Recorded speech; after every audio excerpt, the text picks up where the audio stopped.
Bismillahirrahmanirrahim. Innal hamdalillah nahmaduhu wa nasta'inuhu wa nastaghfiruh wa na'udzu billahi min syururi anfusina wa sayyiati a'malina may yahdihillahu fala mudhillalah wa may yudlilhu fala hadiyalah. Asyhadu an la ilaha illallah wahdahu la syarikalah wa asyhadu anna Muhammadan abduhu wa rasuluh alladzi la nabiyya ba'dah. Qala Nabiyyu sallallahu alaihi wasallam, taraktu fikum amroini fa in tamasaktum bihima lan tadilu abada, kitaballah wa sunnati rasulih. Rawahu Imam Malik. Para santriwan dan santriwati yang budiman peserta Sanlat 2020 SMA Negeri 1 Banyaran, ketika Rasulullah menjelang akhir hayatnya, beliau masih sempat bersabda, taraktu fikum amroini. Taraktu, aku tinggalkan atau aku wariskan, fikum amroini, yakni dua urusan, dua hal, dua pedoman, fikum, untuk kalian semua, yakni untuk umat manusia sedunia, bukan saja untuk negara kita Indonesia, tapi untuk negara-negara lain. Taraktu fikum amroini, aku tinggalkan, aku wariskan dua hal untuk kalian sedunia. Fa in tamassaktum bihima, jika kalian berpegang teguh mengkaji dua hal itu, mengamalkan dua hal itu, lan tadilu abada, kalian tidak akan sesat kalau mengkaji, kalau mengamalkan dua hal itu. Itulah janji Rasulullah. Apa dua urusan itu? Yakni kitab Allah, kitab Allah yang disebut Al-Quran, was sunnati rasulih, dan sunnah-sunnah Rasulullah atau hadis-hadis Rasulullah. Pemirsa, santriwan dan santriwati yang budiman, dua pedoman hidup kita untuk mencapai kebahagiaan dunia akhirat, yakni Al-Quran dan hadis, satu sama lainnya tidak dapat dipisahkan. Maka kalau kita memisahkan satu di antara dua, misalkan kita percaya saja kepada Al-Quran, maka kita disebut inkarul hadis atau inkarul sunnah. Dan sebaliknya, apabila kita hanya percaya kepada hadis saja, hanya percaya kepada sunnah saja, maka ini lebih berbahaya lagi, kita disebut inkarul Quran. Nah pemirsa atau peserta Sanlat 2022 yang berbahagia, Al-Quran itu sebagai pedoman hidup utama bagi umat Islam. Kenapa? Karena Al-Quran itu sebagai tuntunan atau yang berkaitan dengan keimanan kita, atau bisa sebagai tuntunan yang berkaitan dengan akidah kita, yaitu ketetapan yang berkaitan dengan iman kepada Allah Subhanahu wa taala, iman kepada malaikat-malaikat, iman kepada kitab-kitab, iman kepada rasul-rasul, iman kepada hari akhir atau yang disebut kiamat, dan iman kepada qada dan qadar. Juga Al-Quran itu merupakan tuntunan yang berkaitan dengan akhlak, yaitu ajaran agar orang-orang muslim memiliki budi pekerti yang baik serta etika kehidupan. Juga Al-Quran merupakan pedoman hidup yang utama bagi umat Islam, karena Al-Quran sebagai tuntunan yang berkaitan dengan ibadah, seperti ibadah sholat, saum seperti yang kita sedang laksanakan sekarang, zakat apa saja, zakat tijaroh, zakat jual beli, zakat mal, zakat harta, atau zakat fitrah yang sebentar lagi akan kita tunaikan. Juga berkaitan dengan tuntunan keimanan kepada ibadah haji. Kemudian Al-Quran sebagai pedoman hidup utama bagi umat Islam, karena Al-Quran merupakan tuntunan yang berkaitan dengan amal perbuatan manusia dalam kehidupan bersosial atau dalam kehidupan bermasyarakat. Nah,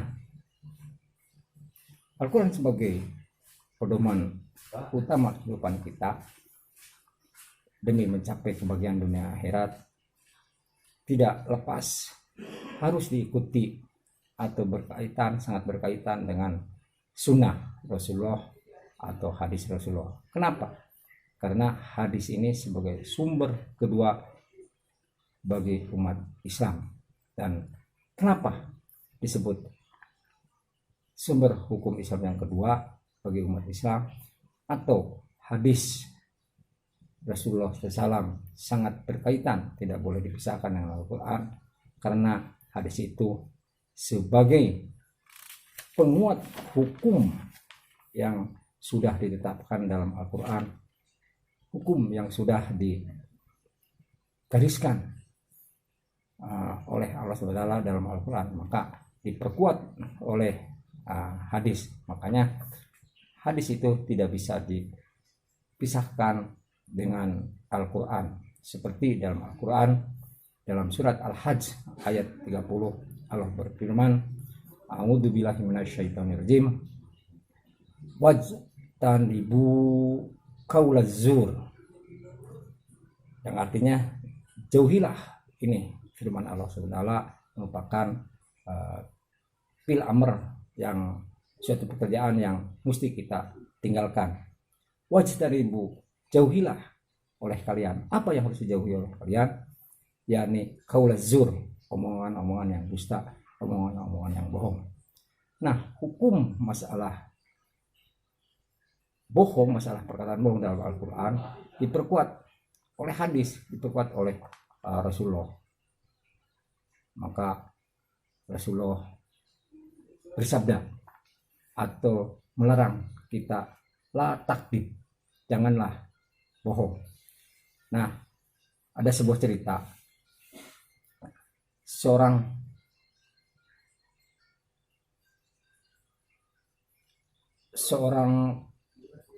gunung Arab yang disebut orang Badui.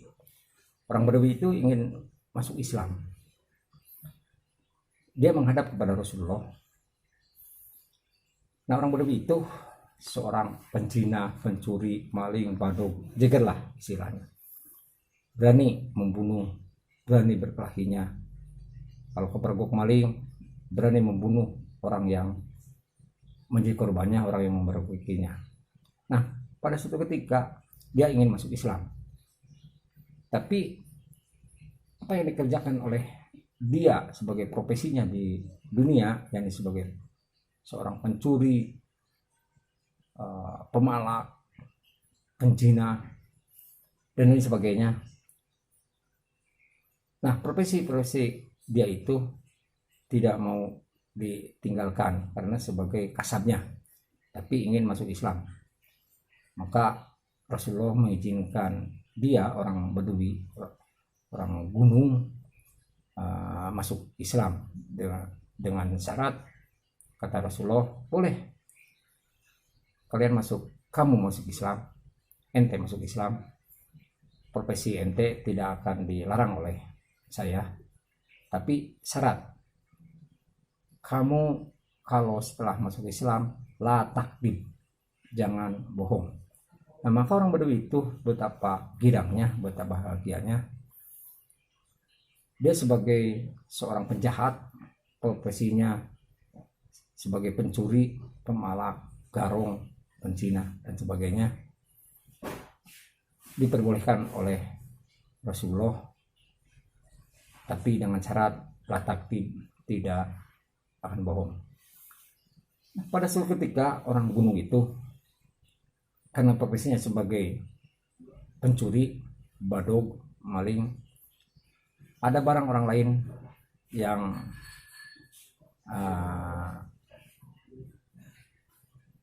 akan dicurinya.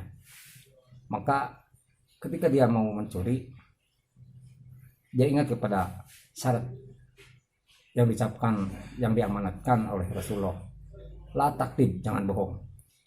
Nah, karena dia pikirnya, kalau misalkan barang ini dicuri oleh saya, kepergok oleh orang lain, atau ditanya oleh orang lain, ini barang dari mana, maka kalau dijawab ini barang dapat beli, barang dapat pemberian, maka dia sudah berbohong.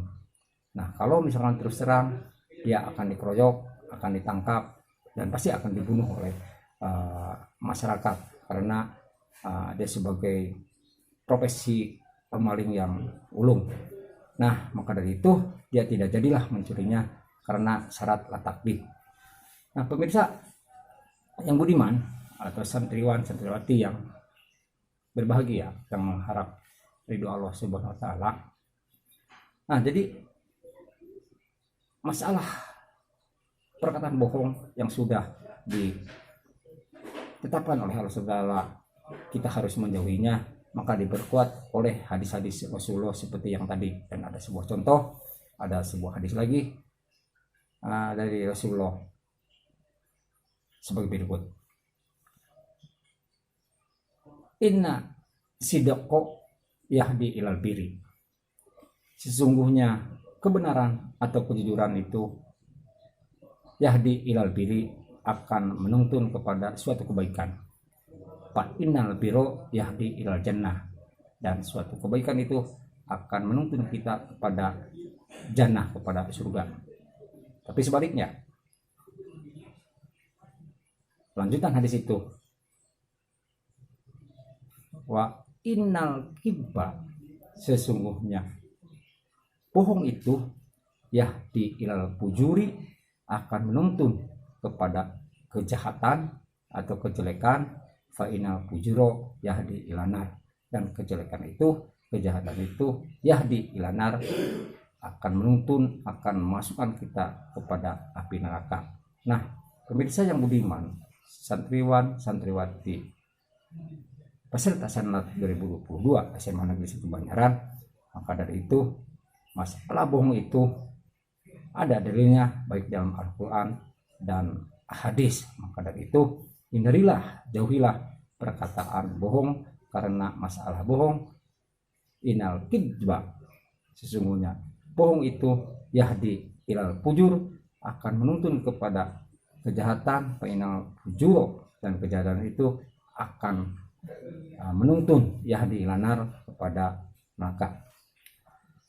Pemirsa yang budiman, peserta santriwan, peserta Sanlat 2022 SMA Negeri 1 Banjaran. Yang kedua, hadis itu tidak boleh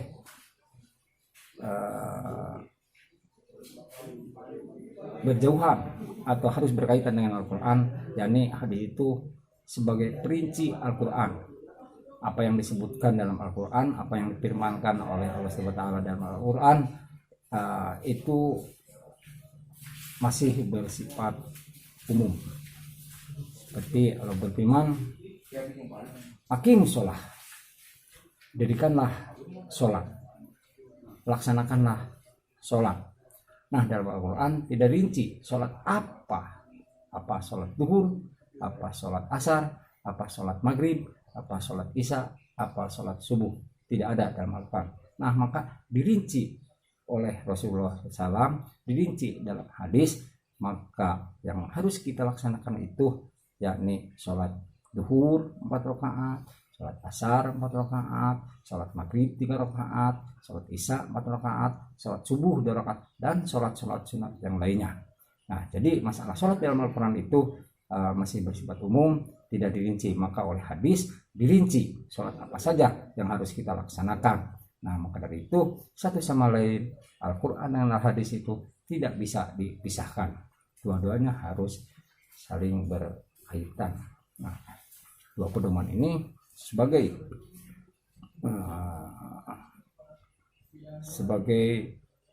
dalil atau sebagai pedoman untuk kita hidup di dunia yang berbahagia, yang selamat, juga di akhirat. Yang ketiga, hadis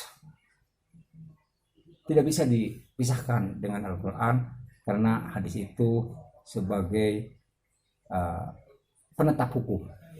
Dalam Al-Quran belum ada hukum-hukum tertentu, maka oleh hadis ditentukan, oleh Rasulullah ditentukan. Seperti halnya dalam hal mencuci bejana.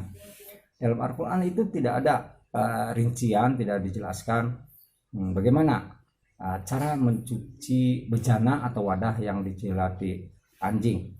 Nah, maka Rasulullah menetapkan hukum bahwa apabila ada bejana yang dijilat anjing, maka harus dicuci 7 kali, yang terakhir dengan memakai debu, sebagaimana sabda Rasulullah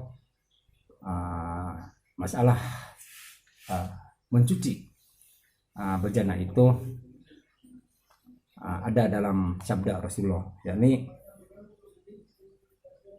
tuhuru ina'i ahadikum idza wuligo fihil kalbu ayyub salah sab'a marrotin ulahunna biturab. Hadis riwayat Muslim dan Ahmad, juga Abu Dawud dan Baihaqi. Nah, artinya menyucikan bejanamu yang dijilat anjing adalah dengan cara membasuh sebanyak 7 kali. Nah, apabila ada bejana baik gelas, piring, baskom dan lain sebagainya, perwadahan di perabot rumah tangga kita, kalau dijilat anjing, maka wadah itu, bejana itu harus dibasuh, dicuci sebanyak 7 kali. Ini kata Rasulullah. Ya. Salah satunya yakni dicampur dengan turab, dicampur dengan tanah, yakni yang ke-7 kalinya. Nah, di dalam Al-Quran para santriwati tidak ada masalah cara menyuci bejana yang dijilat anjing, tapi oleh hadis, oleh Rasulullah, masalah mencuci bejana itu menjadikan suatu hukum. Nah, jadi hadis itu sebagai penetap hukum. Jadi sekali lagi, antara hadis dengan Quran atau Quran dengan hadis itu harus saling berkaitan, tidak boleh dipisahkan. Kenapa? Karena Quran sebagai sumber hukum utama umat Islam yang pertama, dan yang kedua hadis sebagai sumber hukum Islam yang kedua. Dan hadis itu tidak bisa dipisahkan dengan Al-Quran, karena hadis sebagai penguat hukum yang sudah ditetapkan oleh Allah SWT. Yang kedua, sunnah atau hadis sebagai perinci hukum-hukum yang belum jelas, yang masih bersifat umum. Dan yang ketiga, hadis sebagai menentukan hukum yang belum ada dalam Al-Quran. Nah, pemirsa atau santriwan, santriwati peserta Sanlat 2020 SMA Negeri 1 Banyaran, kita sebagai orang Muslim, kita sebagai orang Islam yang mengkaji dua sumber hukum Islam itu, yakni Quran dan hadis, maka kita dalam menghadapi COVID-19 ini janganlah gentar, janganlah takut, janganlah was-was, karena kita mempunyai dua sumber hukum Islam, yakni Quran dan hadis. Karena Allah SWT dalam Al-Quran, dalam firman-Nya, yakni dalam Quran surat Al-Hadid ayat 22 dan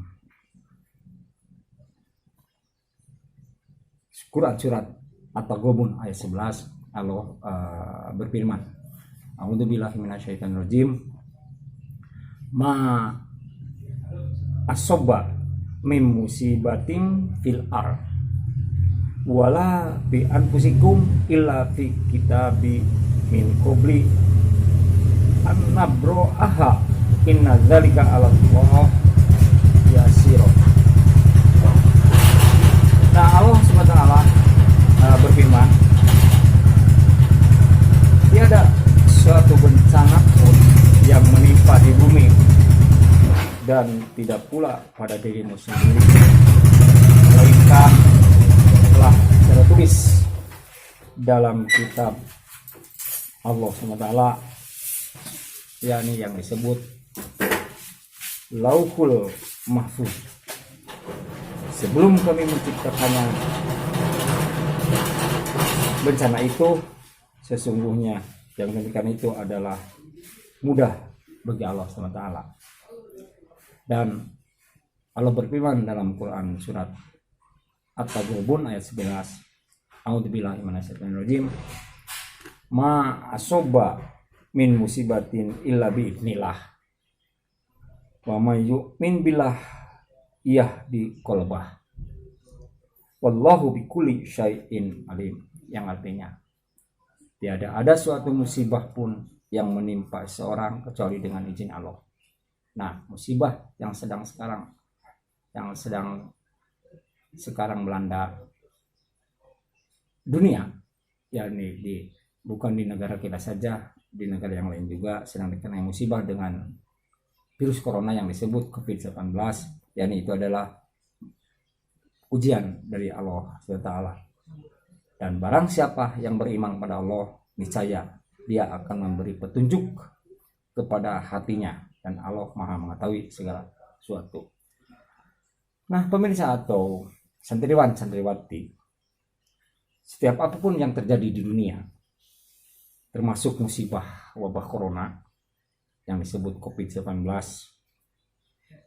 itu adalah ketetapan dari Allah SWT dan ujian dari Allah SWT bagi kita. Musibah tersebut tidak akan terjadi kecuali dengan izin Allah SWT. Nah, maka dari itu kita sebagai umat Islam, sebagai pengkaji Quran dan hadis, maka tenanglah, sabarlah, karena musibah ini yang sedang melanda kita adalah ujian dari Allah SWT. Maka dari itu kita harus lebih mendekatkan diri kepada Allah, lebih bertakwa kepada Allah SWT, berdoa kepada Allah SWT. Kenapa? Karena musibah ini adalah ujian bagi kita. Sekali lagi, janganlah gentar, janganlah was-was. Serahkanlah kepada Allah SWT sebagai penciptanya, sebagai sang Khalik. Apapun yang terjadi adalah serahkanlah pada Allah SWT.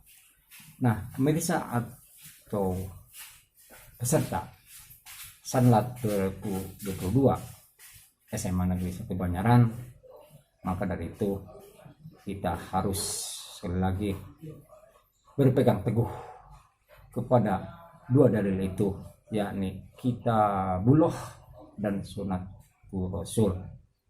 dan kita harus mengkaji benar-benar, kemudian mengamalkan keduanya itu. Nah, kalau kita berpegang teguh kepada dua hal itu, kepada dua urusan itu, janji Rasulullah lan tadilu, kita tidak akan sesat abada selamanya. Itu janji Rasulullah. Nah, dua pedoman ini merupakan pedoman untuk kehidupan kita yang mencapai mardotilah dan bahagia baik di dunia maupun di akhirat. Nah, jadi sekali lagi, pedoman hidup kita itu adalah ada dua, Quran dan hadis plus satu, yakni ijtihad. Nah, yang maksud dengan ijtihad yakni berusaha sungguh-sungguh untuk menetapkan suatu hukum, yakni hukum yang belum ada dalam Al-Quran, hukum yang belum ada dalam hadis, maka para jumhur ulama mengadakan musyawarah untuk menetapkan hukum. Tapi menetapkan hukum itu tetap tidak lepas dari koridor Al-Quran dan hadis. Contoh hasil ijtihad para jumhur ulama mengenai masalah zakat fitrah. Nah, dalam Quran, dalam hadis itu tidak dijelaskan, tidak ada keterangannya bahwa zakat fitrah harus dengan beras, harus dengan uang. Nah, karena di negara kita adalah bahan pokoknya beras atau nasi, maka apa yang telah ditentukan oleh Allah SWT, apa yang ditentukan oleh Rasulullah, ya dulu Rasulullah zakat fitrah itu dengan beras Belanda atau dengan kurma. Nah, karena di kita itu sangat jarang dan tidak ada beras Belanda atau kurma, maka kesepakatan para jumhur ulama ditetapkan diganti dengan beras di negara kita, karena berkaitan dengan bahan pokok kita adalah beras.